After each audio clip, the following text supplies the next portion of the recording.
verdade, a centralização da folha de aposentados e pensionistas no Ministério da Economia, né? O INSS, na verdade, hoje em dia está no Ministério da Economia, né? Ou seja, isso do ponto de vista de direitos, isso não pode mexer em direito nenhum. Quem tem paridade, quem aposentou-se pela média vinculado ao reajuste do regime geral continua tal e qual, isso não muda. Isso me parece algo do tipo seguinte: eu vou concentrar num lugar só para eu poder facilitar simulações que eu venha fazer no futuro em relação a quem eu posso arrochar mais ou menos. Categoria A, categoria B, categoria C ou categoria D. Porque anteriormente o Ministério da Economia, para ele fazer simulações, ele tinha que pedir que alguém rodasse a folha na fundagem, no INCRA, no IBAMA, ou seja, bem espalhado. Então, eu acho que é basicamente isso. Que quando você cria, bota todo mundo no mesmo banco de dados, você facilita fazer simulações e exercícios de cortes ou de reajustes, por acaso, pretenda dar ou fazer, né? Fazer cortes ou dar reajuste. Eu acho que isso não vai além disso, não, entendeu? Não tem como ir além disso.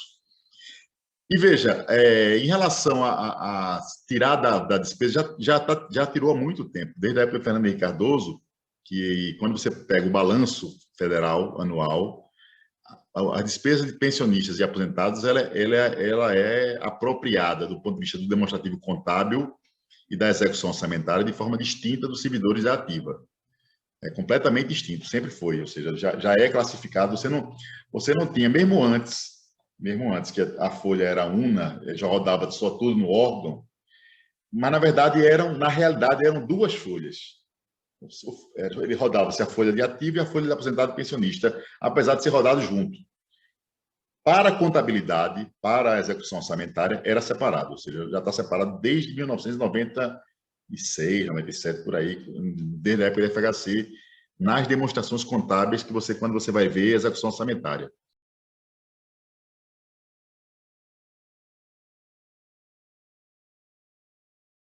Se você implementar mesmo o teto do gasto, como eles previram, e esse ano vai ser interessante ler o orçamento desse ano, você destrói o serviço público. Porque você não consegue enquadrar dentro de uma margem tão estreita, que é uma inflação oficial baixíssima, apesar de a inflação real agora descompensou, né? Eu estava vendo o dinheiro que remunera as transações financeiras entre empresários, entre empresas, que não é o IPCA, é o IGM, eu esqueci o índice qual é, já está batendo ele anual em 11%. Ou seja, a inflação que nós temos hoje em dia, ela é irreal. Aí imagina todos os insumos crescendo e você tendo que corrigir a despesa com 2%. Nós temos uma coisa séria, nós temos arriscado a paralisar o serviço público. Paralisar por conta da ausência de recursos. Esse teto tem que sair. Você tem que ter, e veja, e agora, e na reforma administrativa, foi um ponto que eu não abordei, eu me lembrei por conta disso, por isso que eu fiz esse introito, eles dobram a aposta. Quando é que eles dobram a aposta? Quando ele diz textualmente lá que, sob nenhuma hipótese, você pode financiar despesas correntes com assunção de dívida. Veja, esse auxílio emergencial, nós estamos fazendo com a assunção de dívida para pagar esse auxílio emergencial. Se isso for aplicado da forma, a bancada da oposição, inclusive, apresentou uma emenda que era a emenda correta. Ele tirava do teto de gastos a despesa com Bolsa Família e com saúde, né? Tentando pegar essa questão da pandemia e convencer que esse teto de gasto vai paralisar a saúde brasileira hoje, esse ano. E aí eu fui ler o orçamento e realmente hoje, esse ano, se não tivesse essa PEC emergencial de agora, você não chegava a outubro com recurso para pagar o SUS. Acho que é isso. Não é simplesmente você não faltar acréscimo. Era a despesa ordinária, já não cabe nesse teto. Esse teto estourou, entendeu? Aí fica com essa miragem, esse discurso. Não, se furar o teto. O fato é que o Estado brasileiro ele tem problemas de financiamento sério, né? Aí, como é que você consegue discutir financiamento do Estado brasileiro se existe um engessamento em relação a cobrar imposto de quem pode pagar mais, que são os ricos? Ele diz, não admitimos aumentar imposto. Por exemplo, a Argentina agora deu um exemplo que era o que a gente devia ter feito aqui. cobrou um único ano um imposto sobre grandes fortunas, e esse imposto sobre grandes fortunas está financiando todo o pagamento do auxílio emergencial lá. E se você transpusesse o modelo argentino de imposto sobre grandes fortunas, que é uma contribuição única, só esse ano, para cá, para o Brasil, significava uma arrecadação na faixa de 18 bilhões. A saída da Argentina foi 3 bilhões, mas na nossa seria 18 bilhões. Isso não quebrava nenhum desses caras que tem dinheiro, porque, na verdade, isso aí nós estamos falando no imposto que ia ser pago em torno de 20 mil pessoas. Isso financiava completamente um auxílio emergencial decente, garantindo que as pessoas fizessem lockdown, que as pessoas pudessem... Até financiamento para a empresa, porque no modelo argentino ele tinha o auxílio emergencial, mais o auxílio para as empresas, para financiar empresas, se é para a empresa que tivesse que fazer o lockdown mais amplo, com base nesse único imposto, que é o imposto sobre grandes fortunas. No Brasil, Bolsonaro e Guedes não aceitam nem discutir. Bom, não sei se vocês viram a notícia que ele zerou, a CID já tinha zerado, mas o PIS e o COFINS sobre a gasolina, o diesel, óleo diesel, desculpa, óleo diesel, né? O que é que ele fez para compensar isso? Ele aumentou a contribuição social sobre o lucro dos bancos, de 20% passou para 25%. O camarada lá da Feira Babana disse, não, a gente está considerando porque realmente houve uma deferência do ministro, porque ele me ligou logo de manhã cedo me explicando que ele estava pensando em fazer isso, porque era muito pior se agora tivesse uma greve de caminhoneiros, que ia impactar muito grande na economia, ia destruir a economia. Então, nós, os bancos, estamos pensando em realmente fazer esse esforço. Mas só vamos fazer se, de fato, tiver na medida provisória, garantir que só vai até o final do ano, de julho a dezembro. Né? Ou seja, o cara, para trabalhador, ele corta, bota, tira, sem nem sequer conversar. Né? Para os bancos, ele foi quase pedindo desculpa, pelo amor de Deus, olha, não reclame não, aceite, pelo amor de Deus. Foi essa forma, que na verdade é o que Zeca Disseu disse na audiência pública, que o Guedes foi ao Congresso, que ele dizia que ele era tchutchuca com os banqueiros, né? E tigrão em relação aos servidores, em relação aos aposentados. Que é exatamente isso. Né? Isso aí é a história sendo provada no curtíssimo espaço de tempo. Então, essa questão da distribuição da folha de inativos, aposentados e pensionistas para o INSS, a concentração lá, não pode violar nenhuma espécie de direito, tá certo? Não pode. Agora, lógico que desse governo pode não poder e eles fazerem é uma coisa que a gente não pode garantir. Mas, do ponto de vista de violação de direito, não pode. É apenas concentração gerencial e administrativa.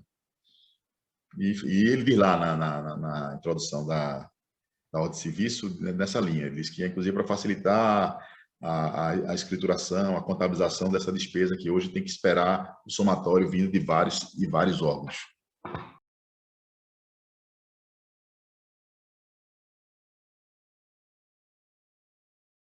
O fim do RJU, na verdade, ele é mais grave, viu, Elna?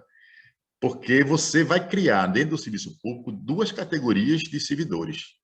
Né? O servidor que ainda vai ter regime jurídico similar ao anterior, e o servidor que não tem mais regime jurídico nenhum, ou seja, é o Deus dará, com a possibilidade, inclusive, de ser cedido para uma prestadora de serviço privado. É muito grave.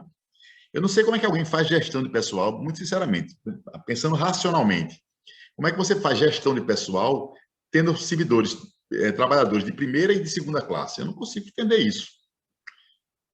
As pessoas se esquecem que o regime jurídico único foi fruto exatamente da má experiência que acarretou essa prática durante o regime militar, quando eles criaram a chamada tabela especial. Né? A tabela especial ficava exatamente as pessoas que eram contratadas pela CLT e você tinha duas categorias de servidores. Os servidores que tinham direitos e os servidores que só tinham obrigações. Isso era péssimo gerencialmente. Eu me lembro que na discussão do debate eu acompanhei. Eu cheguei como assessor da CUT, à época, da personalidade da CUT. Eu acompanhei os debates e um dos argumentos que a gente usava era esse, e tinha vários pareceres opinativos de gerentes de recursos humanos, de pessoas que tratam com RH, dizendo exatamente isso.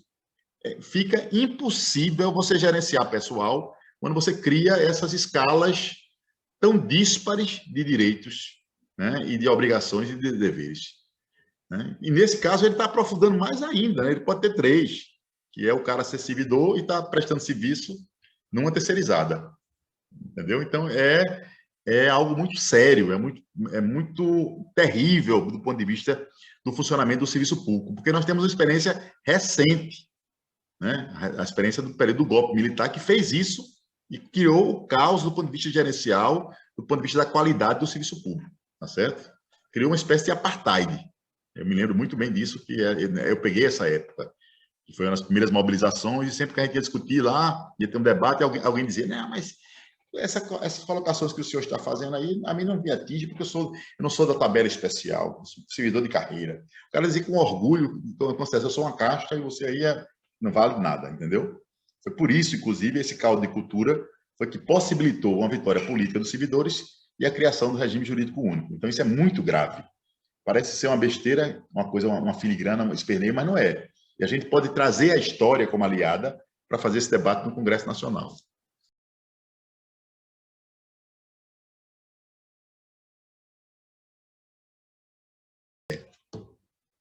Esse governo, ele tem como característica o quê? Esconder dados, esconder informações.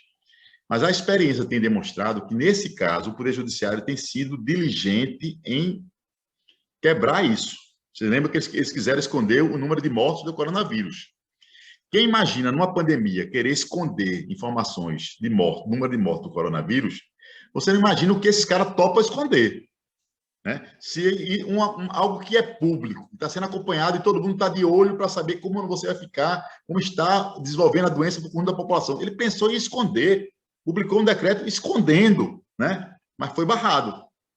Então, eu acho que a gente tem que trabalhar, por exemplo, em relação a essa questão de informação, nós precisamos criar mecanismos de enfrentar esse debate dentro do Poder Judiciário, que nesse caso específico, ele tem se mostrado um aliado em relação a essa questão de transparência, e usar os instrumentos que nós temos para garantir que a transparência continue sendo a maior possível, principalmente em relação aos servidores, para a gente ter acesso a todos os dados necessários para poder fazer uma campanha salarial, fazer levantamentos financeiros e tudo mais, né?